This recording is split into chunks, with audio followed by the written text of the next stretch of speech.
F14 یه برای خودش. ببین کی اینجاست. علی فرنگی عزیز. رفیق خوبم. قربت رو علی جون. خیلی گلی. زنده باشی. ممنونم. برادر یه نکته میخوام بگم. قشنگترین جمله، خب همه استوریاتو همیشه دیدم. زنده باشی. قشنگترین جمله تحویل موتور رو کامبیز دیرباز گفت. خب ان که خریدن یه موتور آرزوی هیچ جوونی نباشه. این نکته اول.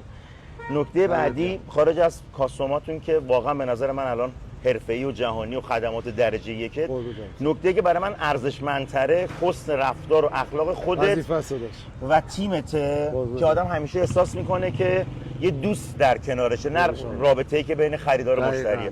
دمت گرم. مرسی. مبارکت باشه. آقا یه چیزی بعد سند بشه اینجا. حتما آقا قراره که برای اولین بار این کاستوم رو روی موتور علی بزنیم. رینگ و لاستیک عقب سایز 300، رنده هم که سبز ارتشی میشه. خیلی خفن.